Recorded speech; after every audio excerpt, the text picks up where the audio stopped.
Marty and I put this talk together, as you probably all saw, Eat Your Way to Vibrant Health, a Paleo 101 talk, because she and I have both been paleo for a couple of years now and have found it to be tremendously beneficial in our lives, and so we wanted to express that to you as well. And that's what we're going to try to do. So if you're wondering what paleo is, or what it means in 21st century America, or what the theory behind it, why should you care, all of that, we're going to try to cover all of that in probably the next 35 to 40 minutes. And to the extent possible, I would ask you to hold your questions till the end. We are going to leave some time for Q&A, and if there's too many questions, we'll break up into two groups and we'll answer questions individually, otherwise we'll do them together. And so the way we're going to try to cover this today, Marty is going to set the framework to understanding paleo, to understanding how this concept came about, and after that I'm going to move into talking about the nitty-gritty of what to eat, some case studies, and the action plan. If you decide that this resonates with you, how you can take it and move forward. With that, I would like to introduce Marty. Marty has an MA and an MS from University of Colorado Boulder, where she studied music ethnology, as well as did a lot of research into sort of paleo, primal, and ancestral health topics. She has a paleo coaching service called Ecotone Wellness, as well. She's also a voice and music coach. She attended the Ancestral Health Symposium in 2011 after she'd already been paleo for about a year by then. And as part of our presentation today, she's going to talk about her story and her transformation through paleo. And with that, I will turn it over to Marty and let her do the honors. Thank you, Toffler. Thank you. Just wanted to clarify, University of Colorado Boulder, back in those days, that was in the early 90s, very few people actually worked with paleo. It was interesting. I had an interdisciplinary degree, and I was very fascinated in physical anthropology, cultural anthropology, and of course the ethnomusicology. I was also in the School of Music. And with this interdisciplinary degree, I had Dr. David Van Gerven as my thesis chair. That undergraduate had a thesis that I had to write because it was interdisciplinary. And it was quite fascinating. I was just called to paleo back in those days, but Boyd Eaton had written a book called The Paleo Prescription. It was in my library, and I cherished my library. Somewhere along the way, pre-internet, I didn't realize the significance of it. Somewhere along the way, I gave it away. I read the first chapter or so, and I drank the Kool-Aid living in Boulder, Colorado, and I got involved with vegetarianism and veganism. And I say that lightly to all my vegetarian friends. But I actually then started gaining weight at that point. For about 26 years, I had always been a thin adult. And then I hit veganism and vegetarianism. And I made a mess of things, just partly because it's really, in my estimation today, it's unsustainable. And there's certain reasons why it's very hard to do a vegan or vegetarian diet and get the kind of macronutrients and micronutrients that you need. So, at any rate, so University of Colorado Boulder, Dr. David Van Gerven, that was an undergraduate. My master's degrees, one was at Regis University and the other one was here, and that's what brought me back to Arizona, down to Arizona, University of Advancing Technology in Tempe. So, at any rate, that's a little bit of the odd background, and frankly, it does, in my mind, kind of, I know it can be a bit of a stretch. You would think, how could paleo impact voice and piano? But both of those take incredible mental clarity and physical aptitude. And my students, many of them, they have problems with their breathing or their lung capacity, and paleo has been a huge help with that. So it's just been fantastic. So About 20 years ago, exactly, I gained that weight, and I was very, very sad about it. And it took until I went gluten-free that I was able to lose weight. And we will talk a little more about my Paleo Miracle story. I did get in the book, The Paleo Miracle, and this has been fantastic. A number of people, we all have found ourselves through a Facebook group called the International Paleo Movement Group, or IPMG for short. And there we have a chance to say, what are we talking about these egg whites? How much macronutrients do we get with fish or beef, or should we go grass-fed? There's so many questions. So I want to try to just give you an outline to some degree. You will have questions, and as Toffler mentioned, we'll talk about them later. But actually, do feel free to chime in and just say, oh, I have a burning question in that regard. So do, if you have a question, you can help me focus this in. Because the IPMG, the group, has been a huge help in confusing me incredibly. And to realize people are dealing with hormonal issues, people are dealing with thyroid, obviously sugar issues, and all different kinds of situations that have impacted their wellness. So let's take a look back. I have this form that I kind of passed around for everybody, and some of you will be sharing it. But I wanted to point out that paleo is much more than about losing weight. So the paleo diet is actually trademarked. That term is trademarked by Lauren Cordain, who is a researcher who got onto the paleo bandwagon maybe 15 years ago after Boyd Eaton, and he's done a great job of bringing things forward in terms of paleo. So he trademarked that partly because a lot of charlatans, now that it's a little bigger, are just going in. They're actually even taking complete cookbooks and pretending they're theirs.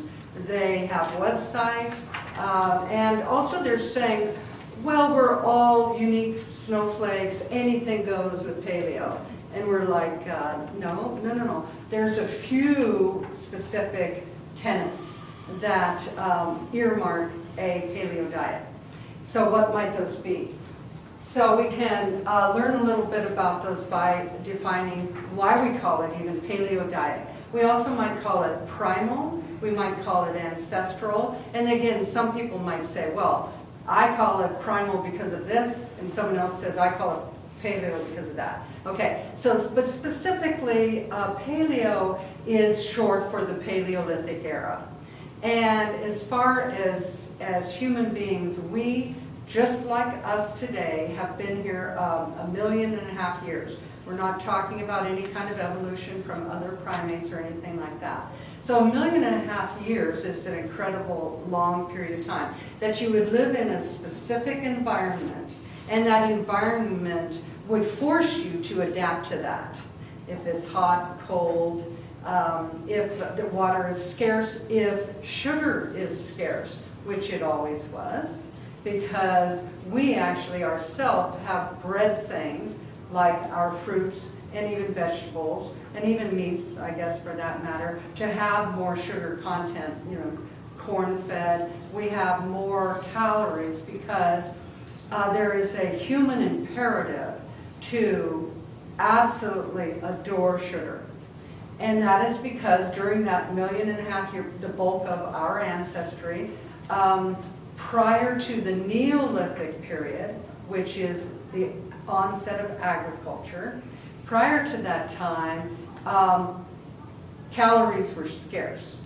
And we had, and I remember in 1990, I went, what? What are you saying? Excuse me, around 99, I was in a calorie restriction group. And I was trying to understand. I was, of course, wanting to lose weight. At that time, I weighed about 32 pounds more than I do now. And I was really wanting to lose that weight. And I really believed in the concept of calorie restriction. So just in the beginning of lists where everyone talks to each other, you get a sense of everybody's personality, and the scientists among the group go, "You idiot, where is your proof?" You know, that type of thing. At any rate, someone said, you are biologically impelled to fatten up before the famine, the winter. That's just going to be, that's life. So that's part of the reason. So for me, I kind of really appreciated that, because to some degree that got that off of my shoulders. I recognized that if I had a problem with sugar, it was not because there was some moral weakness in myself. It was because I was a human being. So that really hit me. And so I continued to study caloric restriction for a number of years. It's taken me, again, it wasn't until 3 years ago about that I discovered actually what we term paleo. So let's look at the definition again. So we have pre-agriculture. So we like to say things like, oh, now that we process things so incredibly, these foods are bad for us. So we know not to eat them. Well, it actually goes farther back than that. 10,000 years ago to 12,000, give or take, the advent of the Neolithic era, when agriculture was introduced, right then and there, things started to change.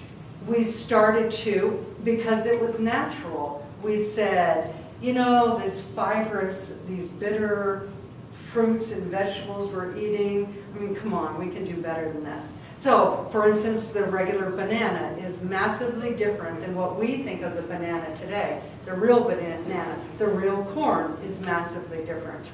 We couldn't eat it today. So our sensitivities are towards a more gluten-filled and also sugar-filled diet. So therefore, I end up sounding a little severe when I say no gluten, because that's a mutation of the grasses that would have been around. Possibly we had a little bit of grasses, but we never stored them. I don't know, like a cat chewing on a little grass. You know, the seeds, the definition of hunter-gatherer is that we hunted, we had the spears, we had the adults, we had our technologies for tens of thousands, hundreds of thousands of years. We had fire, and we had our ability to gather. So those foods that we ate, and this body is similar. Or does anyone have any idea if there's been any mechanism that has had us evolve over the last 10,000 years so that we today have different bodies than, say, someone 50,000 years ago? The wheel. Pardon? The wheel. The wheel. Oh, no, I'm thinking about the evolution in the body. Oh, there's lots of, yeah, I'm sorry, I didn't say that. Physiology, you mean? We have got more allergies or less? No, I'm saying your question is about physiology. Yes, physiology. There really isn't anything. Maybe a little bit with dairy. Maybe some of us can deal with dairy more than someone 50,000 years ago. Actually, I think, based on my research, some alleles which confer tolerance for dairy and wheat products has evolved in about 400 generations. I'm sorry, maybe 200 generations in Europe, where it didn't really evolve in other places. So that's been an example of natural selection occurring very quickly within humans, just as the butterflies did during the Industrial Revolution. So you might see There's a Europeans be able to handle something that people off of the savannah couldn't. I'm suggesting. Yeah, and again, and so that would be something for us to look up and see what the current wisdom is regarding that. But for the most part, we haven't changed that much. Or at any rate, that is the premise of the paleo or the primal people, saying we're not built broken today. We are just simply in an environment that isn't in line with how we were made. We became how we were in response to the lifestyles that we had to have in order to survive in a more primitive environment. So Toffler is going to help us with ideas on actually, so what does that mean in terms of what we eat? So let's look at this page again. So we look at paleo. So if you came here for weight loss issues or diabetes issues or heart issues or just general vitality or longevity, generally help seekers, people who are looking for help in getting better, tend to have a specific goal in mind. And so those people who actually come through the doors and actually sit down and take a Sunday afternoon to study a little bit about their own physiology and what might help are help seekers looking for answers. Now what you will find here is that paleo is much more than about just weight loss. Now, because of some of the problems associated with our healthcare system, and doctors tending to, and again this is a kind of it doesn't mean to be a blanket statement, but doctors tending to treat a specific disease or system rather than the whole body. Those answers are not as holistic as saying, well, let's look at inflammatory aspects. How might inflammatory situations or, chronic stress, many of you might have heard of Robert Sapolsky's wonderful work on chronic stress and how that isn't indicative of what we normally would have experienced. We would experience very intense bursts of stress. We wouldn't have the chronic stress that we have. That makes a chronic systemic situation going on in our body. So actually the paleo diet addresses reducing stress in the body. It's huge. So we talk about sleep. We talk about a variety of different ways to reduce stress. And as I mentioned before, hormonal dysregulation, problems with hormones can come up. Again, there are different ways to address those situations. So for instance, Diane Sanfilippo's book, Practical Paleo, is a wonderful book to assist us in looking at specific things, neurological situations, longevity situations, sugar, stress, a variety of different situations, and then you fine-tune your paleo approach to address that issue. Now, the reduced toxins is huge, and also notice on the bottom of this handout I put down that we humans are supraorganisms. And the reason why I have this focus on here, if one were to learn a little bit about the paleo diet, is there's a real emphasis on the problem that in our society now, given our technological environment versus a Paleolithic environment, we have a lot of problems with the microorganisms in our guts.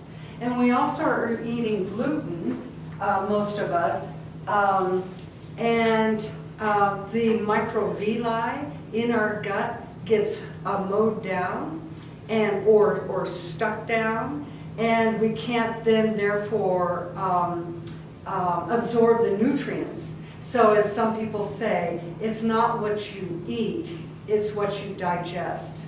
It's what you're actually able to absorb. So much of the paleo approach would be healing the body so that your microvilli is very happy.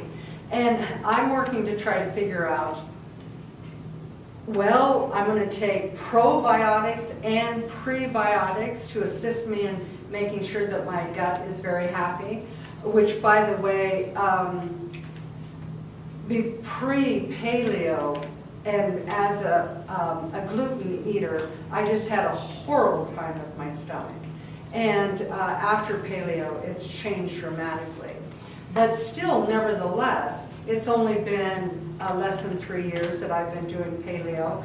Am I healed? Is my gut healed? So we look at evidence and to ask ourselves, what can we do to work on our microvilli? And I'm a little confused to some degree, because then you say to yourself, okay, well, we want the bad bacteria and the bad viruses, we want to kick them out. I think of us as kind of a condominium complex. We have the lovely people who take care of their little houses, and they also maybe they have gardens. They actually give us stuff. So the good bacteria actually gives us stuff. We need them. A lot of some authors say that they kind of stand at the entryway of your large intestines, and they shoot down the bad guys, the toxins, and the different different things that come to attack us. And then, but then the bad guys get in there. They get so overgrown that they can talk to us and say, don't you want a little more sugar? We like sugar. Can you give us more sugar? That's how we live. And this whole concept that something exogenous to us, inside of us, could make us change our minds. Which there is a wonderful Radiolab episode on parasites. If you love Radiolab, go to their website and put in parasites, the one from 2009, and you will freak out. You will know why I'm a little confused about my microbiome. But at any rate, so we want to keep the Hell's Angels out of our condominium complex. And we also want to understand them so we can tell them, hey, go somewhere else. Because I think all of us know as adults that our bodies are being assaulted every moment of every day. A stronger immune system is able to hold viruses. I mean, everyone knows if you go to work and you're the healthy one, everyone's just dying around you, you know, getting the cold and the stuff, and you're just like, eh, I don't have that problem. So what we're working is an increased immune system. Reduce toxins in that we're able to keep them out, or we don't put them in the first place. So again, Toffler will be talking about the macronutrients. You might have heard paleo is more fat and protein centric than carbs, but we certainly eat carbs, but we look for quality carbs. I am absolutely,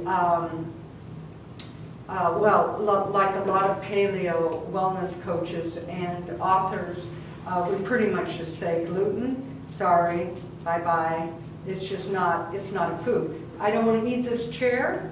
I don't want to eat bread. I just don't. And in my case, there's a real physiological reason why it's not a problem. I have been on Diane Sanfilippo's 21-day food detox, excuse me, sugar detox. Wasn't food, or I probably wouldn't be here if I didn't eat food for, I've been doing it for 2 months now. But it finally kind of came around for me. As most people getting involved in paleo, they're just really excited, they're feeling better, losing a little weight, or getting stronger, their muscle mass is improving, and bone density and all this kind of thing. And then, a couple months later, they start eating sugar again. You know, it's kind of like, there's nothing wrong with jelly beans, but except for a massive amount of sugar. With the detox program, I found my taste buds, my taste receptors modulate differently. So now pecans taste sumptuously sweet. So there's a variety of different paleo-approved tricks and tips to assist you. Besides, I've mentioned, you know, I just want to say Rob Wolf is awesome.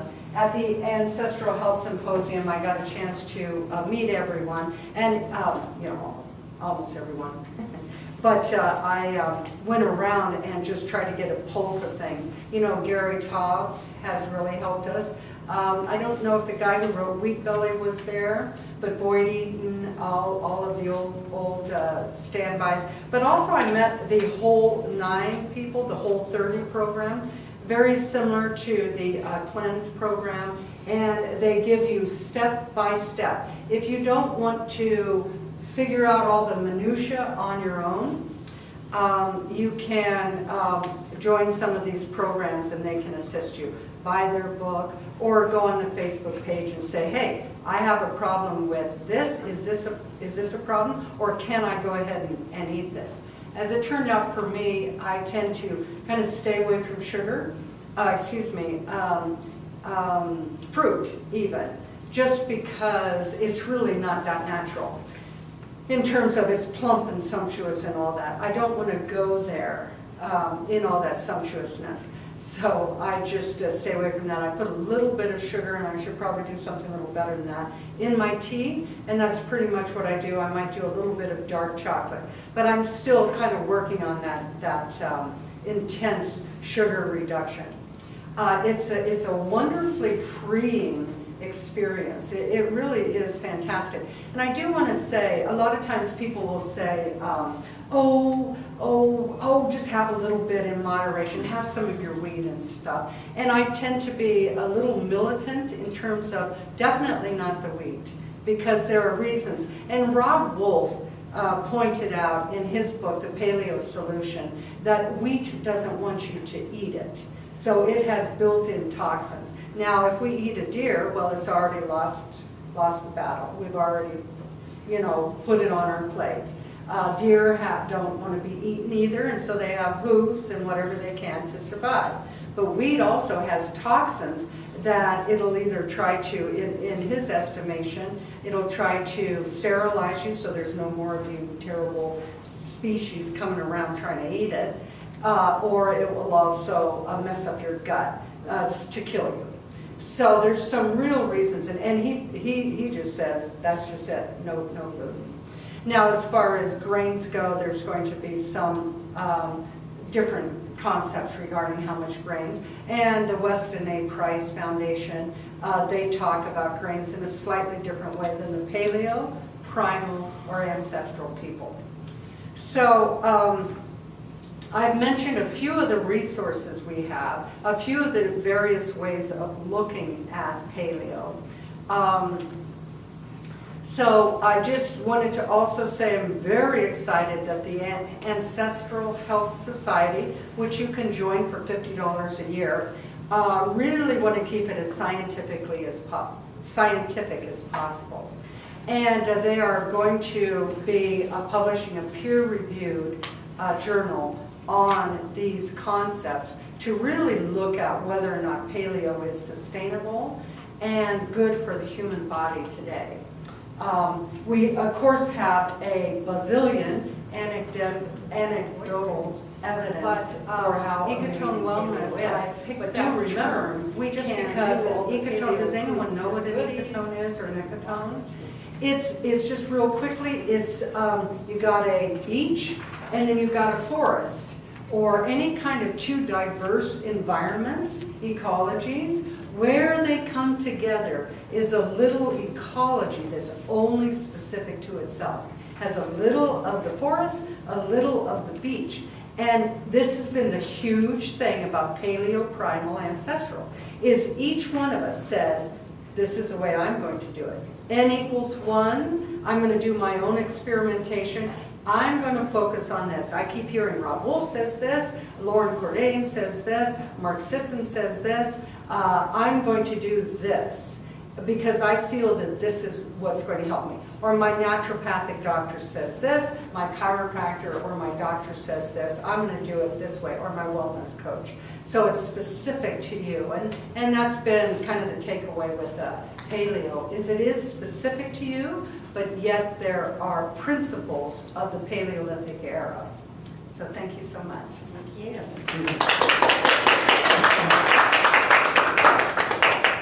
So following up on what she just finished on, talking about the principles, there's certain tenets that kind of fall under the broad umbrella of the paleo-primal movement. And Marty talked a lot about the nutrition, and we're going to go into that a little bit. But there's also a number of other ones that she alluded to. So given that the talk is primarily about food, we'll start there. So the first one, eat a diet free from processed, refined foods, processed and artificial sugars. Marty talked a lot about the problems with sugars and that we have way too much of them in our grocery stores, in our lives today. And also the aggravating proteins like lectins, gluten, saponins, phytates. So what does this mean? I mean, I can list all these things, but basically it means no gluten, as Marty mentioned, no sugar, no grains, legumes, soy, GMO, genetically modified organisms, processed dairy, or other refined foods. Like if you're going to the store and getting a candy bar, that's not what we're really going for. So what we are going for is to be as similar to stuff that existed more than 10,000 years ago, sort of in the 20 to 50,000 years ago, what our bodies are equipped to deal with. Food really in its unadulterated states. Again, no GMO, little hybridization, no pesticides, chemical treatments. One of the tenets, I would say, of the paleo food part is to try to get as much organic and grass-fed food as possible. And it might sound strange, but also pretty low in seeds, nuts, and even whole or raw dairy. And that may be surprising, but if you think about it, like how hard is that walnut shell? Or the pecan shell or whatever, and then how many of these can you collect and shell in one day if you don't have your little metal prongs, right? And they don't come pre-shelled at the grocery store. So as we're going out there hunting and gathering, we weren't eating nuts by the pound, okay? So we also try to keep this pretty low. And as mentioned earlier, like some of us can digest dairy pretty well, and a lot of times we can digest it a lot better in its raw form when it hasn't been treated and I don't know, whatever they do to... Homogenized and pasteurized. Thank you. Yes. Right, so that's just kind of a little overview of what we look for and try to avoid with the food. So what's the second tenet? To sleep 8 hours a night. In the Paleolithic era, we didn't have electricity, so pretty much you were waking up when the sun came up, and unless you had built a fire, you were going to bed when the sun went down. You probably slept, depending on the season and depending on what part of the globe you're on, somewhere between 6 to 12 hours a night. Therefore, 8 is a good range. You really want to try to shoot over 8, and that goes in a little bit more to the stress, which I'll get to in a moment. So the third tenet of the paleo movement is to get adequate vitamin D. And of course, we can all go out there and pop a supplement, but why not just go and stand in the sun for a few minutes, having our arms exposed, chest and face? And everybody starts panicking about skin cancer and how much sunscreen do I have to put on. I looked on this website that does a calculation where you put in your latitude and longitude, the cloud cover, your skin type, and it tells you to get X amount of vitamin D per day, you need to spend how much time in the sun. And for Arizona, it was 4 minutes in the sun. So I think we can all manage 4 minutes once a day, not get skin cancer, and get our vitamin D. As hunter-gatherers, we spend a lot of time outside, hunting and gathering, and therefore we're exposed to the sun all day long. So this is not natural to be under this much shade all the way. So get a little bit of sun, do something good. This is really important for your immune system as well. You need vitamin D to have a stable immune system. All right, number 4, reduce stress to protect the adrenals and strengthen the immune system. As Marty mentioned, we live in a totally chronic, stressed out world. Our bodies are built to handle the fight or flight, but then to immediately either die because we were eaten, or to go back into rest and digest mode. So it was this quick burst of needed stress to give us the energy to flee or to fight, and then we go back to a rather comfortable life. Nowadays, with our phones ringing, TVs, constant noise, pressures from society, bosses, whatever, we live in a chronic, stressed out world. And over time, this breaks down your adrenal function, your hormonal function, and eventually, if you also have gut issues, a lot of times it's going to cause problems with your immune system. And this, in a lot of cases, may be the start of autoimmune conditions. So really, really, whatever works for you, meditation, yoga, sleeping, family, play, there's lots of choices. Do something to help reduce your stress. And if you get really in touch with your body, I think you can be able to start to realize when you're in that sympathetic, that fight or flight mode versus when you're in the rest and digest mode. And especially it's important before you go and eat a heavy meal to really settle back into your body to get into rest and digest mode. Otherwise, all the enzymes aren't being secreted to help you digest your food. Okay. That's my lecture on stress. Moving on. Number 5, move. It sounds simple, right? Move. I'm not telling you have to go join a CrossFit gym. Functional body movements, things that our hunter-gatherers would have done. What does that mean? That means walking a lot. That also means squatting. I'm not going to squat in a dress, but like, it's not natural to sit in a chair all day. It's not natural to sit on the throne to use the restroom. If we squat, it's really good for back pain, it's good for the digestive system, it's good for the hips, hip joints, knee joints. I'm not saying you're going to go out and do yogi squat the first time you try it, but start practicing. You can use like a rolled up blanket or pillow or something underneath your feet to get used to it. And then next thing, lifting heavy things. I mean, if you were hunting a bison and you had to carry it back to your shelter, like, you had to carry heavy things. Climbing trees, not so many trees to climb in Arizona, but go have fun, find some trees, and sprinting. If there's a predator coming after you, like, you were gonna be sprinting.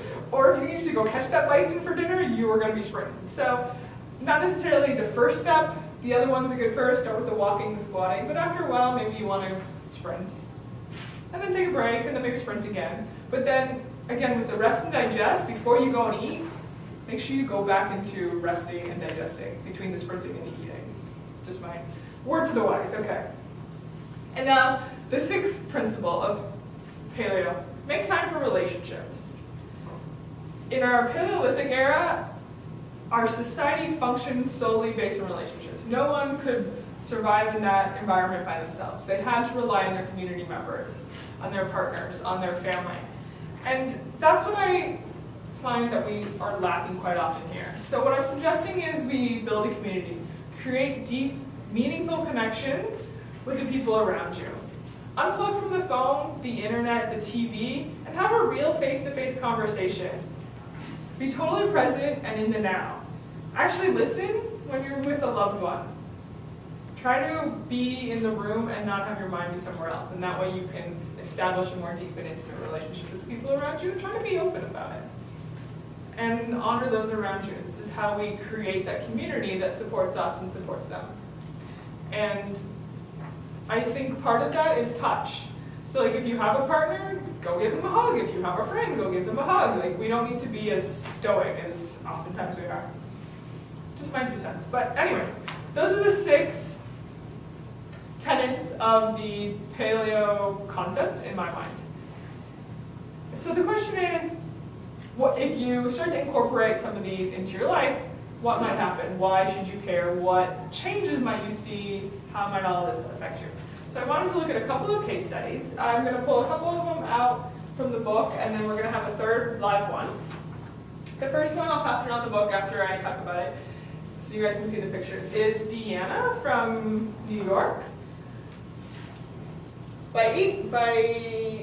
Starting in the 3rd grade, she was overweight. By 18, she weighed 200 pounds and topped out at 250 pounds.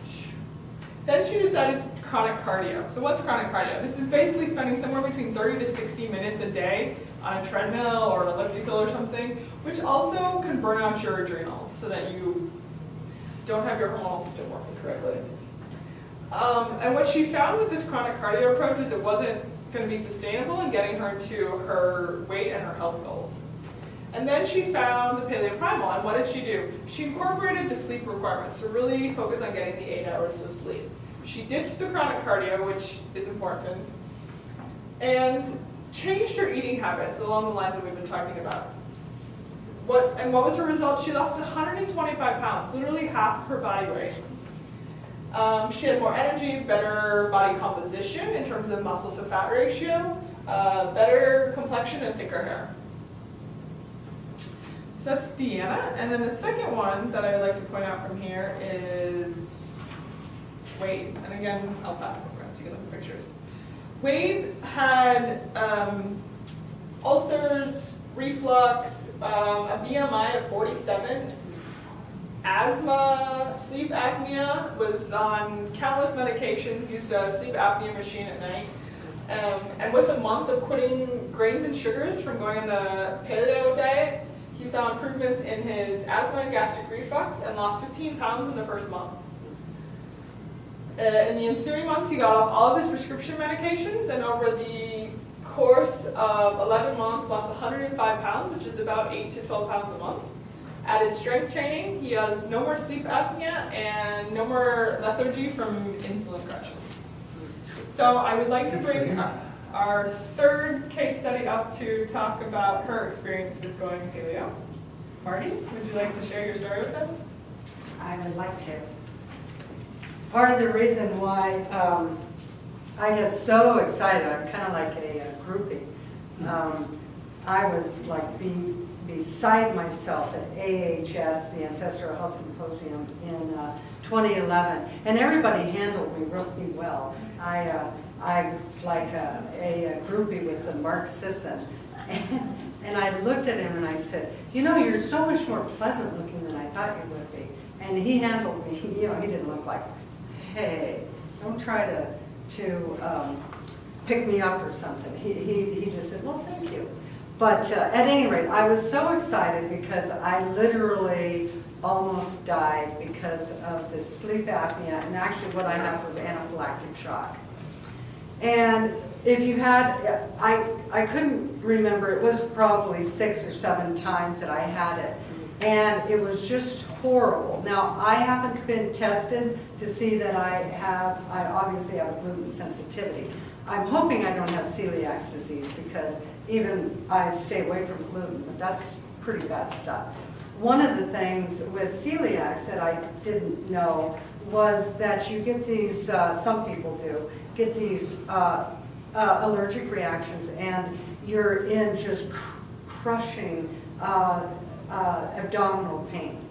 And so all I could do was lay in the bed for just hours until it passed. And actually, antihistamines helped me. Once I found out that antihistamines would kind of relieve it, I had much less anaphylactic shock or those experiences than I would have. Of course, I didn't know what was wrong. So I did have the sleep apnea every night. I also had horrible hives one time, and we were traveling, so I used, we were kind of on a budget. I was finishing up my master's degree and studying a variety of primitive cultures. And so I got what I thought was a little bit of poison oak on my arm, and so I treated it with melaleuca. And melaleuca is a fungus. Tea tree oil, people like that. But it is said right on the box. Some people are definitely allergic to this. So at any rate, I treated it, and my arm blew up so badly that I couldn't feed myself. And of course, needless to say, tea tree oil. Oh, it was terrible. And the people of the Melaleuca company that promotes all their Melaleuca products, they actually gave me my money back. Because by the time I figured it out, they said, oh, yeah. Some people, it's just devastating. Mm-hmm. And of course, you know, I thought I bought this fancy product and I was putting it on me. And it was just, and they were weeping sores. And then you look on the internet and you find weeping sores are associated with gluten. Also, I could tell when something was about to come up, the back of my knee would get welts on it. Similar to that, but not nearly as bad as that, the weeping sores. So all of these things, again, the extra weight.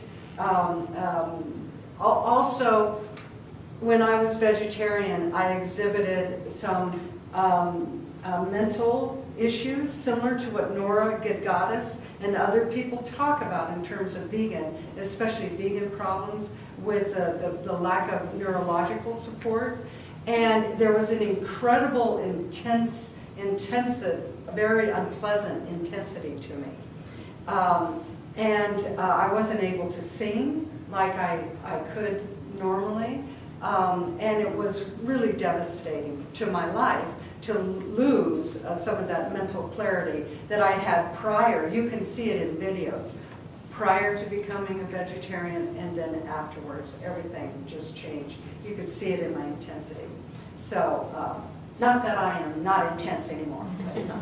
So, at any rate, I'm very, very excited about it. Of course, losing weight and the flexibility because I am always going around and working on my sort of say crunches, those two, but my squats, and just feeling that at almost 60, I'm doing a lot better than what most people would be doing at this age.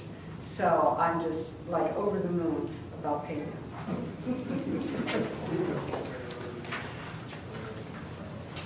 Oh, I have a handout.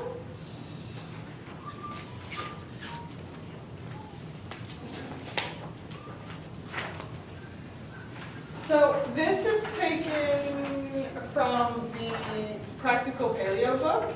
It's a guide to the paleo foods that you can eat, since everybody loves the food topic. I was going to kind of elaborate, if you look down here at the bottom of the notes where she talks about nightshades, FODMAPs, and then there's also another one called autoimmune protocol within paleo. I was going to elaborate on all that, but the time is getting a little bit long and I'm sure everybody has questions, so I don't necessarily want to go into that unless somebody necessarily wants me to explain what nightshades or FODMAPs are. You can see from the code, they're highlighted on here. Any requests? Okay, I'm going to skip that part then. And skip right away to the takeaways and action steps. So what's the first thing you want to take away when you leave here? Number one thing that I would say, quit sugar. That's my bottom line. Quit the processed foods, quit the refined grains. If you need help with that, I think Marty would definitely recommend the 21-day sugar detox. It's a good way to start. That's listed on your resource sheet. You can look it up on either Google or on Facebook. So what does that mean when you go out to eat or even when you're eating home? Choose things like salads and vegetables over pasta and sandwiches.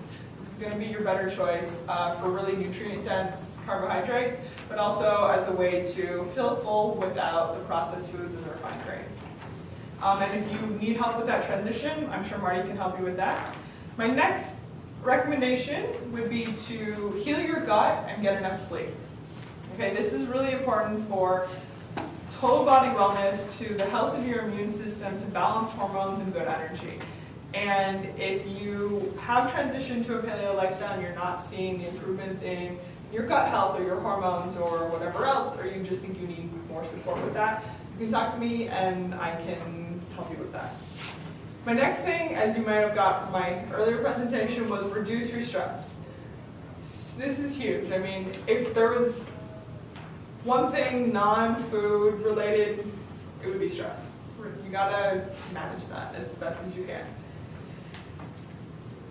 And then what I want to say is, don't take this presentation as the final stop in your journey to wellness. We really just want this to be a launching point for jumping deeper into the paleo lifestyle. There's tons of resources out there. We've listed some on the resource handout. And of course, each of us here, including Nikki in the back, Marty, me, and I know many of you have been paleo for quite a while. So connect with each other and continue your study. This is only the beginning, and there's so much more to learn and take with you and implement in your life, should that be something that interests you and resonates you. With that, I think we'll take questions. Yes? I noticed in health food stores now they're pushing in all their ingredients cane sugar, pure cane sugar. What's your views on that? I don't buy it, okay, but I do use locally produced honey. What's your views on those two? My feeling on cane sugar is it's better than beet sugar because beet sugar is typically GMO and very high glycemic. Cane sugar, it gets that full flavor sweetness. There's a little bit more micronutrients to it that other sort of table sugars don't have.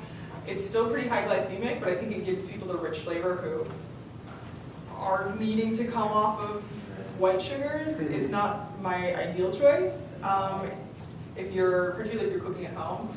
I think honey is a very good choice as far as if you are making your own stuff. I feel good now. If you can find local honey, and particularly local raw honey, I think that's going to be ideal. And I would also say maple syrup is a pretty good choice. And what's interesting is there's becoming lots and lots more alternative, usually plant leaf, like for example stevia extracts. I personally hate the way stevia tastes, but they're trying to get more things like stevia that don't have the glycemic index. So I would say keep your eye out for those, try them every now and again.